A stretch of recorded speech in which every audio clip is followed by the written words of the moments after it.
So today we're going to be looking at a not so new gun from Glock today, but we're going to be talking about one that is still very relevant, especially in the concealed carry world. Welcome to the channel. My name is Heckshot, and thank you guys for joining us for our first ever review of the Glock 26.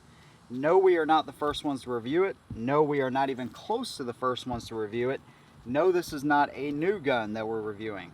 Kind of a newish color, but not a new gun. But I've had so many requests to review this gun, and I felt like I owed it to you guys, really, to try this gun, to carry this gun. And today we're going to talk about everything from out of the box. We're of course going to do shooting, pros and cons, how the gun carries.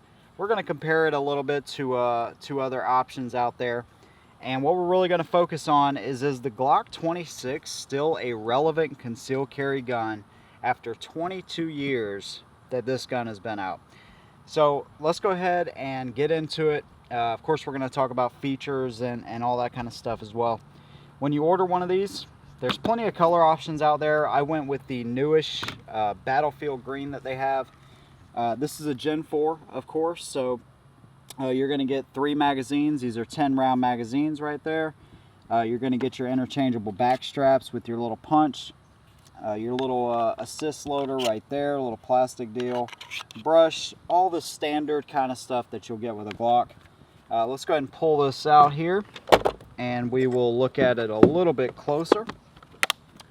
Some new discount codes to share with you guys. Really awesome companies. Optics Planet, which is who I got the Trigicon HDs from. Everything on their site is now 5% off for all my subs and viewers.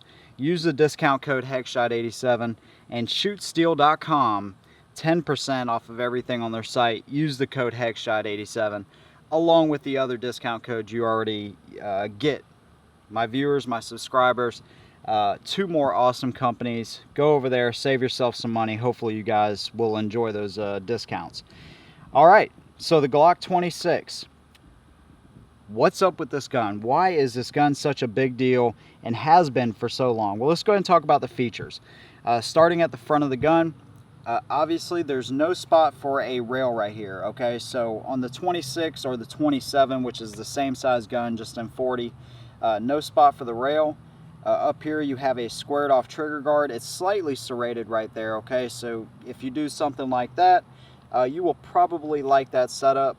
Pretty high undercut actually in the frame right there. So the only thing you can really expect, at least out of the box with these base plate magazines, is a 2-finger grip. But still, for a 2-finger grip, it is definitely pretty comfortable. Oversized magazine button release. It is reversible on the 26. All right, you can see right there, works pretty well. Like I said, 10-round magazines. One thing that I'm already impressed with, or have been with this gun, is the size of the grip and as many rounds as you get. Now, that does come at a price, and some of you probably already know what that price is. The thickness. All right, it's a chunky little gun, but you do get 10 rounds in a relatively short grip, and I'll show you some comparisons here in a little while. Those are the Trigicon HDs I was talking about. Man, is that a nice sight picture. Absolutely love them. Like I said, we got them from Optics Planet, and such a great sight picture. I love it.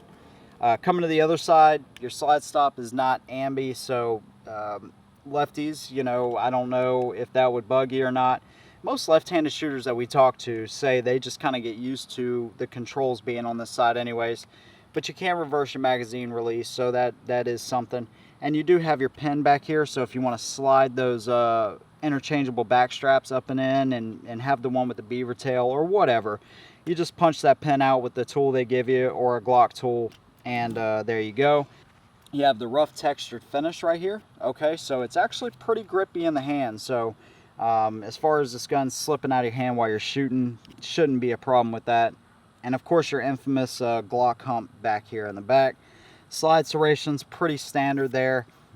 This is an Austrian made Gen 4. I know a lot of the Glocks are being made in the USA as well, but this one was made in Austria. Takedown notches, pretty standard.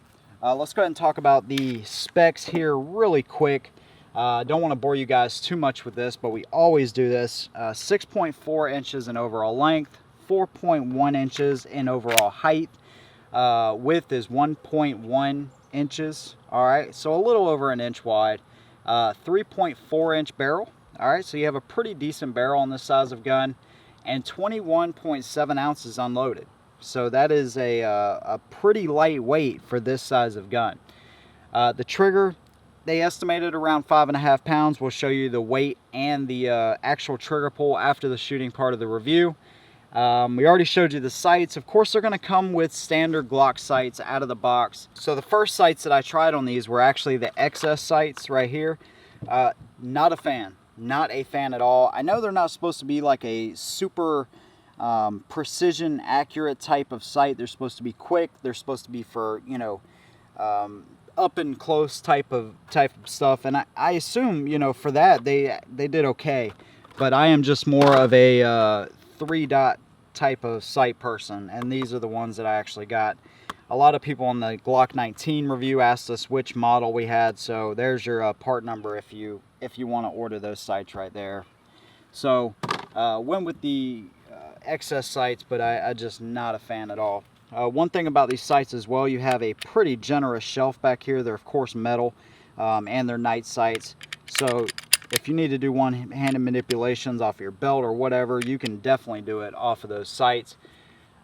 Breakdown, show you guys some comparisons here really quick. Breakdown, pull the trigger, pull back on the slide just a little bit, pull down on your tabs, and boom, there you go. Everything is pretty standard. You guys have probably seen this 100 times, but there you go. You can see this guy is dirty. We ran some rounds to this gun. We ran probably 400 plus rounds out of it. Perfecta. What else did we run? We ran American Eagle 115 grain. We ran some hollow points. So we ran some rounds through the gun for sure.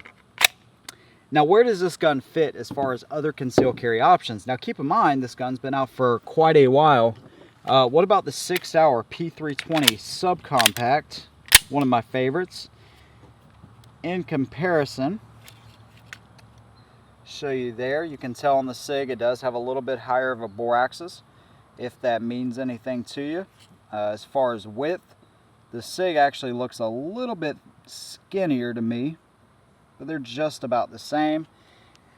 Put them on their backs, and this is where you're going to save. Now keep in mind the P320 subcompact is 12 rounds and the Glock 26 is 10, so you're going to gain a little bit and lose a little bit depending on which way you go. Now here's an interesting one I know a lot of people will ask about, and that is the shield.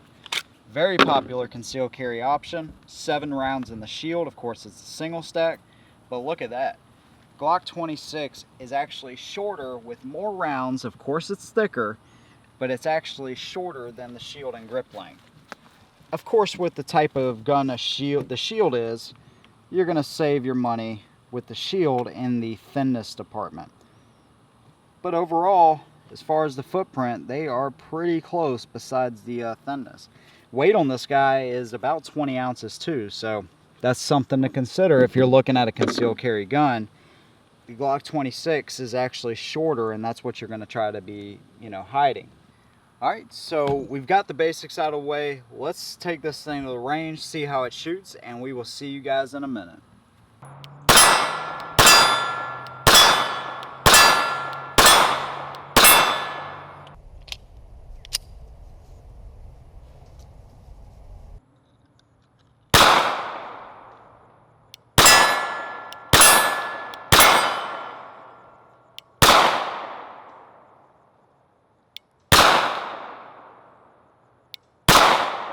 There we go.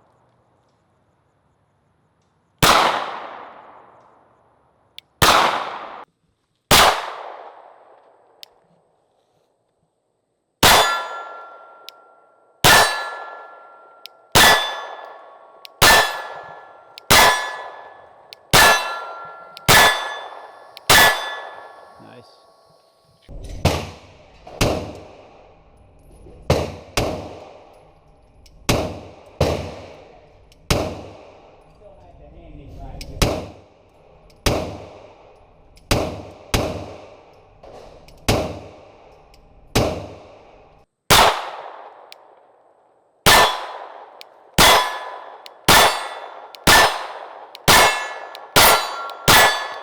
Nice.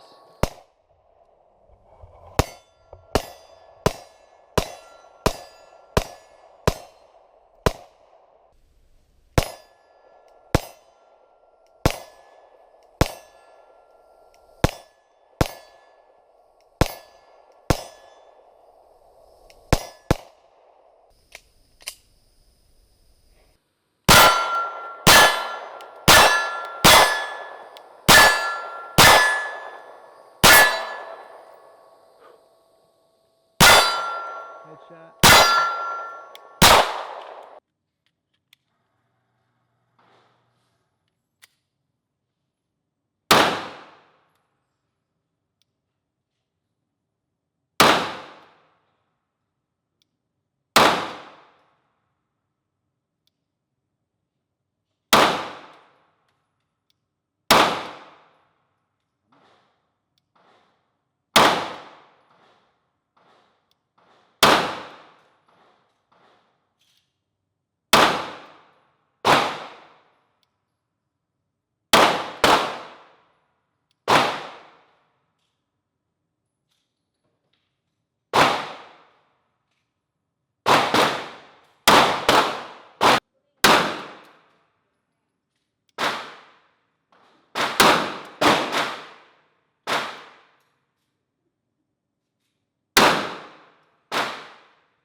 Alright, so as you can see, the little gun is a shooter. You probably noticed, if you keep up with our channel, that the scenery has changed quite a bit. We actually have places to shoot outdoors now, which is really awesome. One of the places we went, you'll notice it's overgrown. We had no clue what this place looked like. One of the ladies I work with just gave us a key and said, go have fun, and we had no idea it was that overgrown. So we'll have to clean it up a little bit, but we actually get to shoot outdoors now. When we do some comparison work with a Glock 26, I know a lot of you guys will want to see that. We'll do some grouping then, but rest assured the gun shoots well, especially with these sights. It just shoots awesome. Shooting the gun was actually a pleasure. Now, one thing I can say, the grip is a little bit shorter, so I notice, you know, after, you know, shooting 4, 5, 6 rounds, readjust a little bit, get your grip, and go back to work. So the grip being short definitely helps with concealed carry, but on the flip side, shooting the gun and shooting it quick, you gotta watch what you're doing, get a good grasp on it, and you'll be good to go. What about the trigger? They estimate it at 5.5 pounds. Let's go ahead and measure it real quick. All right, let's go ahead and pull this guy with the Lyman trigger gauge scale and see how it's pulling. 6 pounds, 14 ounces. That's a little bit heavy. Let's try it again. I noticed when you pull it down from the bottom, it's gonna pull lighter. Yeah, see, 5.1 pounds. So most likely when you shoot, you're actually gonna be pulling it, you know, from the bottom. So that's probably gonna be a little bit more accurate, I would think. 4 pounds, 15 ounces. It kind of slides on the Glock because you don't really have much of a curve there. Plus you have the serration, so it kind of slides around a little bit. Yeah, see? So if you pull it from the top, you're going to get in the high 6s. If you pull it from the bottom, you're going to get in the low 5s. That's even in the low 4s. Let's try it again. Let's try to get it right in the middle. 6.9.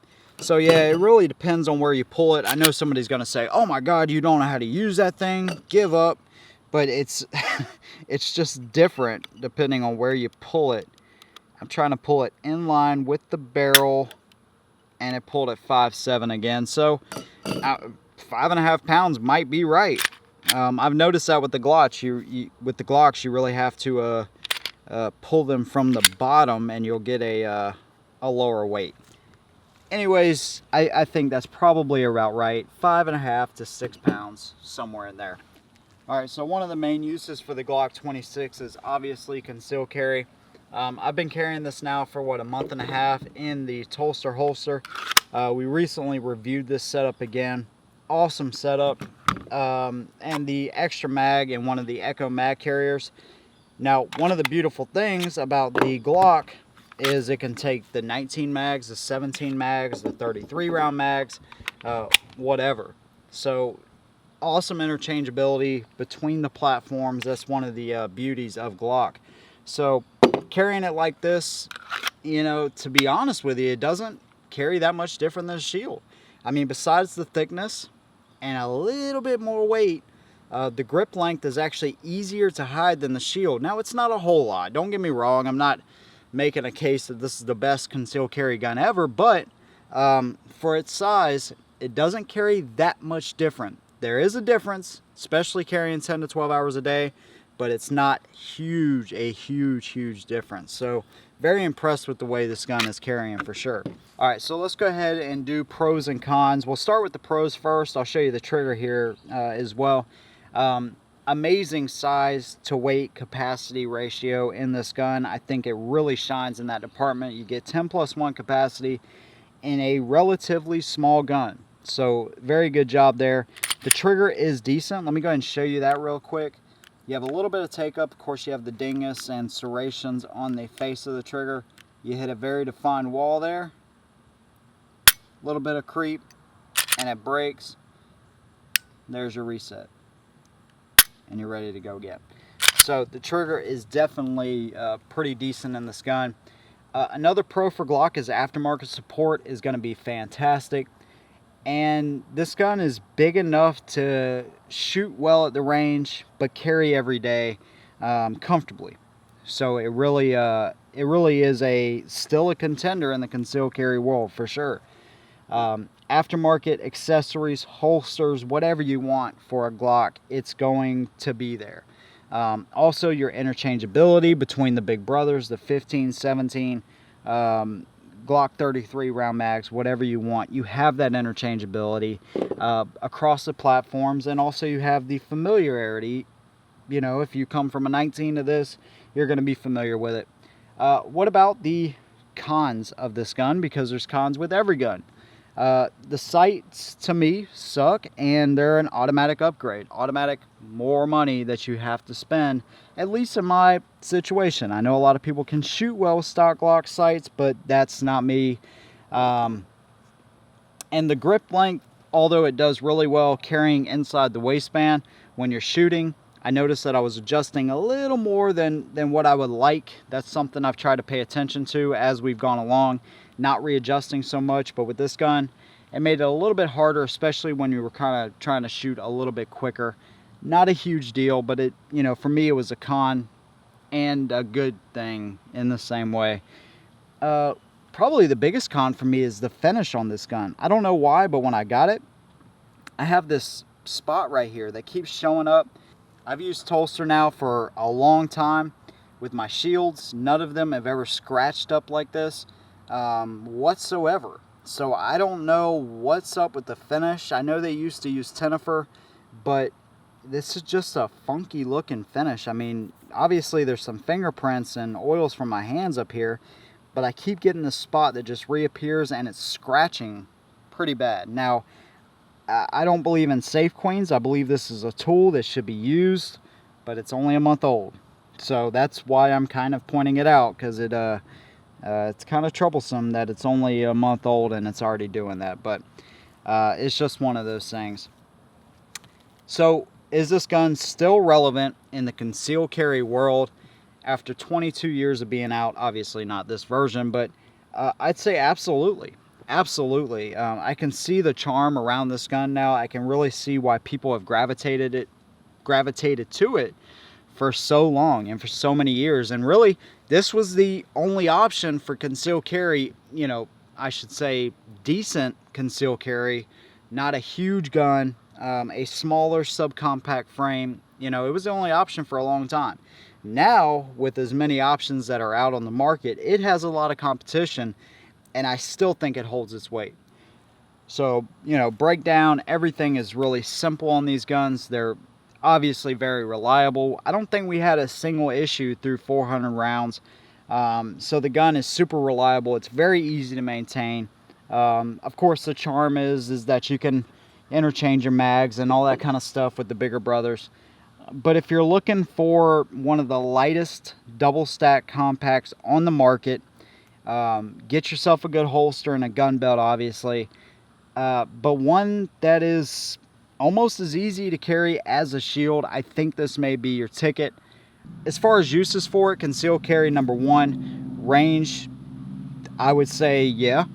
Home defense, I know they make some trigger guard light and laser combos, or just laser setups, so if you wanted to go with something like that, I'd say for the home, yeah.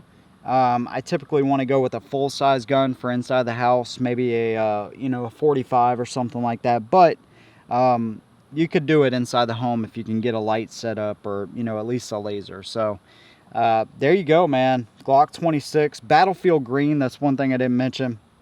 I think it looks awesome. It's one of the newer colors that they have come out with, and I think it looks really, really good. So that's all I got. Hopefully you guys enjoyed it. If you have any questions or anything you want to add at the bottom, make sure you leave those down below. Check out those discount codes we talked about in the beginning. Thank you guys for watching. We'll see you in the next one. And as always, hold them down.